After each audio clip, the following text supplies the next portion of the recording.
जी हां, मोदी जी और राजनाथ ने जिसे चुनाव आयुक्त बनाया और फिर जो इस देश के मुख्य चुनाव आयुक्त भी रहे, आज की तारीख में उन्होंने ही ज्ञानेश कुमार के खिलाफ मोर्चा खोल दिया।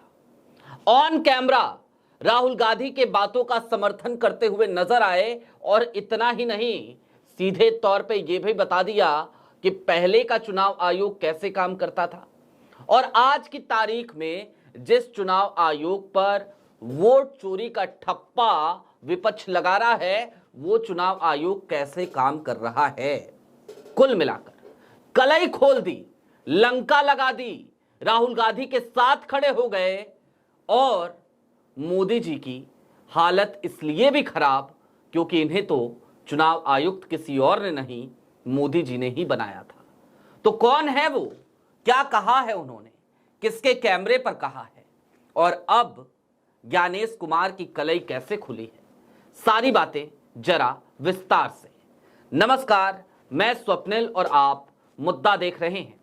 दोस्तों, आगे बढ़ें उससे पहले वही छोटी सी अपील। मुद्दा इन दिनों एक गंभीर आर्थिक संकट से जूझ रहा है। एक तरफ हमारे मेन बैंक अकाउंट्स को लंबे समय से फ्रीज करके रखा गया है, हम अपने ही पैसों का इस्तेमाल नहीं कर सकते, तो दूसरी तरफ हमारे 2.5 साल पुराने चैनल को अचानक हमसे एक दिन छीन लिया गया और 4 महीने तक वो चैनल हमारे पास नहीं था। निश्चित तौर पर मुद्दा के रेवेन्यू पर काफी फर्क पड़ा। डे टू डे ऑपरेशंस में मुद्दा को काफी मुश्किलों का सामना करना पड़ रहा है। ऐसे में आपसे अपील है, यदि आप चाहें, यदि आप सक्षम हो तो छोटी छोटी मदद मुद्दा की जरूर कीजिएगा ताकि हमारी बेबाक आवाज यूं ही गूंजती रहे। अब आगे बढ़ते हैं और सबसे पहले मैं चाहता हूं आपकी स्क्रीन पर आपको एक खबर दिखा दी जाए। नव भारत टाइम्स की यह खबर, आम मतदाताओं का विश्वास डगमगा गया, राहुल गांधी के वोट चोरी के आरोपों पर बोले पूर्व चुनाव आयुक्त ओपी रावत, पढ़ें पूरा इंटरव्यू।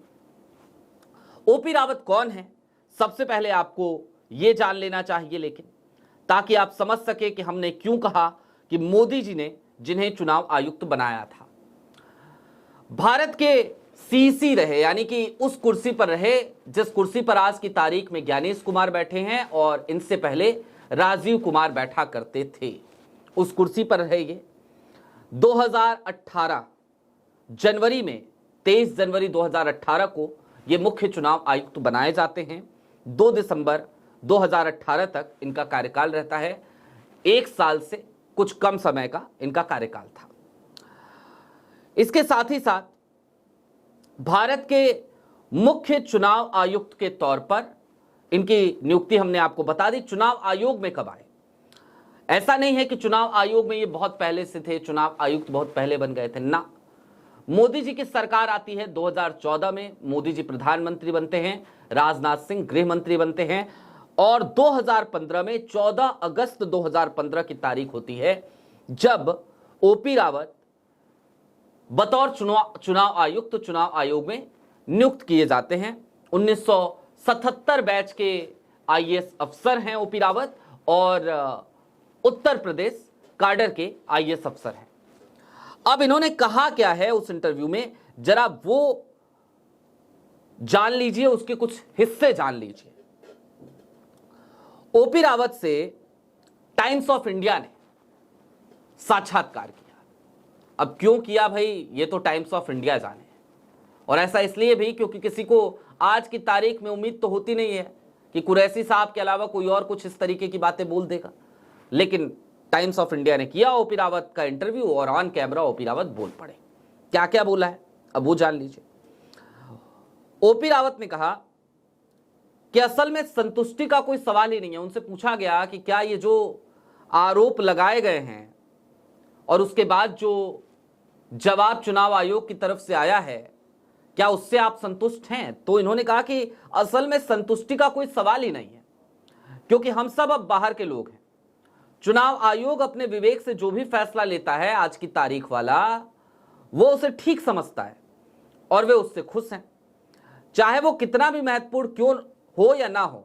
मैं कहूंगा कि चुनाव आयोग ने अतीत में हमेशा राजनीतिक हितधारकों से हर शिकायत को बहुत गंभीरता से लिया है वे तुरंत जांच करते थे और जांच में हमेशा सभी राजनीतिक दलों के प्रतिनिधि शामिल होते थे, ताकि हर कोई जानता रहे कि क्या हो रहा है, जांच से क्या निकल रहा है, या फिर जो भी तथ्य सामने आते थे उन्हें सार्वजनिक डोमेन में डाला जाता था और शिकायतकर्ता को व्यक्तिगत रूप से भी साझा किया जाता था। तब हर कोई खुश रहता था, क्योंकि हर कोई जांच में शामिल था और जानता था कि क्या हो रहा है। ये एक परंपरा थी। मैं केवल इतना कहूंगा कि चुनाव आयोग न केवल इस बार बल्कि पिछले कुछ महीनों में ऐसे शिकायतों पर थोड़ा अलग तरीके से कार्रवाई कर रहा है। वे उस रास्ते पर नहीं चल रहे जिस रास्ते पर उन्हें चलना चाहिए, जिस रास्ते पर पहले चला जाता था। उन्होंने इतने पे ही नहीं रुके, उन्होंने कहा कि यह काफी शर्मनाक है, क्योंकि आम मतदाता को अपना विश्वास हिलता हुआ नजर आ रहा है अब चुनाव आयोग से। उनका भरोसा टूटता है। इसलिए मैंने पहले कहा था कि हम इस तरह की शिकायतों को बहुत गंभीरता से लेते थे और तुरंत जांच करते थे, ताकि ऐसे हादसों से लोगों का भरोसा ना टूटे।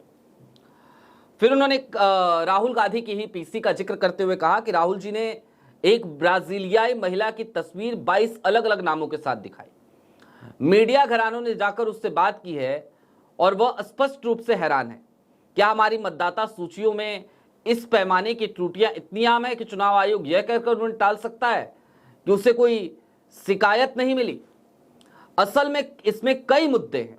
व्यक्तिगत रूप से मुझे लगता है कि हमारा संविधान सभी खिलाड़ियों के बीच, सभी प्लेयर्स के बीच लेवल प्लेइंग फील्ड देने की बात करता है और वो मिलना चाहिए, लेकिन वो होता हुआ नजर नहीं आ रहा है। और इसमें सबसे बड़ी गलती अगर किसी की है तो वो आज के चुनाव आयोग की है। ये कहना है ओपी रावत का। ओपी रावत यही नहीं रुके। ओपी रावत ने यह भी कहा कि देखिए, जब मैं चुनाव आयुक्त था और फिर जब मैं मुख्य चुनाव आयुक्त बना, तो बिना किसी का नाम लिए उन्होंने कहा कि एक बार एक शिकायत हैदराबाद से आई, तो मैंने एक टीम बनवाई हैदराबाद में और उसमें अपोजिशन के तमाम नेताओं को शामिल किया और वो सभी लोग उस पर्टिकुलर एरिया में घर घर पे गए और पता चल गया कि आउटसोर्सिंग एजेंसियों ने क्या गलती करी थी। आज की तारीख में चुनाव आयोग ये नहीं कर रहा है, ये उसकी सबसे बड़ी गलती है।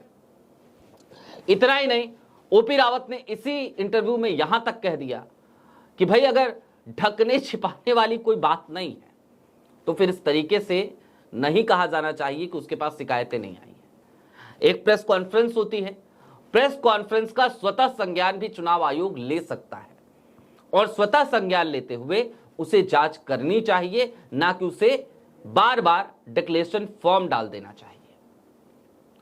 अब याद कीजिए, राहुल गांधी की हर प्रेस कॉन्फ्रेंस के बाद क्या हो रहा है। कर्नाटक वाली प्रेस कॉन्फ्रेंस हुई तो कर्नाटका के निर्वाचन आयोग ने, सीईओ ने, चीफ इलेक्टोरल ऑफिसर ने एफिडेविट मांग लिया। ज्ञानेश कुमार ने प्रेस कॉन्फ्रेंस करी तो उस प्रेस कॉन्फ्रेंस में तड़कते भड़कते अंदाज में कहा कि और कोई विकल्प नहीं है, या तो देश से माफी मांगनी पड़ेगी या फिर हलफनामा देना होगा। और ऐसा लगा, उनकी आवाज में इतनी तलखी थी, ऐसा लगा जैसे राहुल गांधी उनके राजनीतिक प्रतिद्वंदी हैं। ज्ञानेश कुमार ये बात भूल गए, अपनी मर्यादा भूल गए कि वो देश के मुख्य चुनाव आयुक्त हैं, किसी पॉलिटिकल पार्टी के प्रवक्ता नहीं हैं। उनकी जिम्मेदारी है, उनकी जवाबदेही है इस देश के लोकतंत्र के प्रति भी और इस देश के नेता प्रतिपक्ष के प्रति भी, इस देश के हर मतदाता के प्रति भी। लेकिन मुख्य चुनाव आयुक्त वो क्या करते हैं, वो सेखी बघाड़ते हैं। इससे पहले राजीव कुमार थे, कम से कम वो सौम्यता के साथ शेरो शायरी सुनाकर निकल जाते थे। लेकिन ज्ञानेश कुमार तो ऐसा लगता है कि चश्मे के पीछे चश्मा उतारेंगे और लेजर निकलेगा और सामने वाला भस्म हो जाएगा। उस तरीके की भाव भंगिमाएं बनाकर विपक्ष को करारा जवाब देते हैं। लेकिन ऐसे करारा जवाब देने वाले ज्ञानेश कुमार और मोदी जी दोनों लोग, और शाह साहब भी जिनके बड़े खास रहे ज्ञानेश कुमार, आज की तारीख में जरा सोचिए इन सबको जवाब किसने दिया। राहुल गांधी के साथ जाकर खड़ा कौन हो गया? तो इसका जवाब है कि 2014 में जब सत्ता में आए प्रधानमंत्री नरेंद्र मोदी, तो जिस व्यक्ति को इन्होंने 14 अगस्त 2015 में चुनाव आयुक्त बनाया, जो व्यक्ति 23 जनवरी 2018 को इन्हीं के कार्यकाल के दौरान, इन्हीं की वजह से, इन्हीं के जरिए, इनकी सहमति पर देश का मुख्य चुनाव आयुक्त बना, आज की तारीख में वो व्यक्ति भी इनकी खामियां बता रहा है। और क्यों बता रहा है? क्योंकि उसे अपनी जिम्मेदारी का एहसास है। वो एक जिम्मेदार पद पर रहा है, उसे पता है कि चुनाव आयोग की क्या जिम्मेदारी होनी चाहिए, उसे पता है चुनाव आयोग को किस तरीके से काम करना चाहिए, उसे दिख रहा है कि चुनाव आयोग लेवल प्लेइंग फील्ड किसी को नहीं दे रहा। बिहार में चुनाव चल रहे, क्या हो रहा है? कहीं वीवीपैट की पर्चियां मिल रही हैं, कहीं सीसीटीवी की स्क्रीन्स बंद हो जा रही हैं, कहीं पिकअप वैन्स दिख रही हैं, कहीं स्ट्रांग रूम के आसपास संदिग्ध गतिविधि दिख रही है। और हर चीज पर चुनाव आयोग सफाइयां देता फिर तो रहा है, लेकिन उसकी सफाई में एक अहंकार है, और यह अहंकार चुनाव आयोग को नहीं दिखाना चाहिए। दरअसल ओपी रावत आज की तारीख में यही बात बता रहे थे। हालांकि चूंकि गोदी मीडिया का कैमरा पहुंचा था, तो जाहिर सी बात है वो इंटरव्यू सही तरीके से पब्लिश होगा कि नहीं होगा, इस पर बड़ा सवाल है। लेकिन हां, कोरम तो पूरा करना था, तो अखबार में पब्लिश हो या ना हो, लेकिन कम से कम नवभारत टाइम्स की वेबसाइट पर उस इंटरव्यू का हिस्सा तो डाला गया, हेडलाइन तो डाली गई। इसके लिए हम एनबीटी के भी शुक्रगुजार हैं कि थैंक यू भैया, आपको ये तो लगा कि चलो कम से कम इंटरव्यू का एक हिस्सा डाल देते हैं, क्योंकि देश के एक मुख्य चुनाव आयुक्त से बात करके आए थे।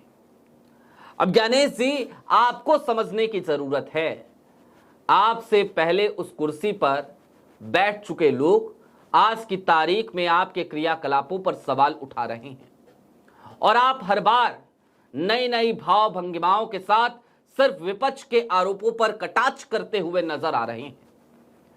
आपकी भूमिका विपक्ष के आरोपों पर कटाक्ष करने की नहीं, विपक्ष से कोऑर्डिनेट करते हुए विपक्ष को सेटिस्फाई करने की है, विपक्ष को इस बात का भरोसा दिलाने की है कि आप उसके भी उतने ही साथ खड़े हैं जितना कि आप सत्ता पक्ष के, क्योंकि आप किसी के साथ खड़े हो ही नहीं सकते। आपकी जिम्मेदारी इस देश के आम मतदाताओं के साथ खड़े होने की है, ताकि इस देश का मतदाता अपनी मर्जी से जनप्रतिनिधि चुन सके। ऐसा तो नहीं हो सकता, बिल्कुल नहीं हो सकता कि कोई व्यक्ति दिल्ली में भी मतदान करता हो और अब बिहार में भी कर रहा हो, और फिर आप कहें कि हमने एसआईआर करा दिया और एसआईआर से शुद्धिकरण हो गया। अगर शुद्धिकरण हो गया तो जवाब आपको ही देना होगा कि आज भी दो एपिक नंबर हैं भारतीय जनता पार्टी के लोगों के, और वो अभी भी मतदान करके बड़े गर्व के साथ ट्वीट करते हैं अपनी तस्वीरों को, और आप शांत रहते हैं इन तमाम स्थितियों पर। तो सोचने का विषय है कि आप कितने निष्पक्ष हैं, क्योंकि आप भाव भंगिमा बनाते हुए कई बार कह चुके हैं कि हमारे लिए ना तो कोई विपक्ष है, ना तो कोई सत्ता पक्ष है, हम तो निष्पक्ष हैं। ये काहे की निष्पक्षता है ज्ञानेश जी, आप खुद बताइए। सवाल हम तो उठा ही रहे हैं, अब आपसे पहले उस कुर्सी पर बैठे हुए लोग भी उठाने लगे हैं। थोड़ी तो शर्म कीजिए, थोड़ी सी शर्म निरपेक्षता का ये आलम इस देश के लोकतंत्र के लिए शुभ संकेत नहीं। बहरहाल अभी के लिए दीजिए इजाजत। चलते चलते फिर वही अपील, चैनल पे नए हो तो सब्सक्राइब करते हुए जरूर जाइएगा, सक्षम हो तो छोटी छोटी मदद मुद्दा की जरूर कीजिएगा। बहुत शुक्रिया।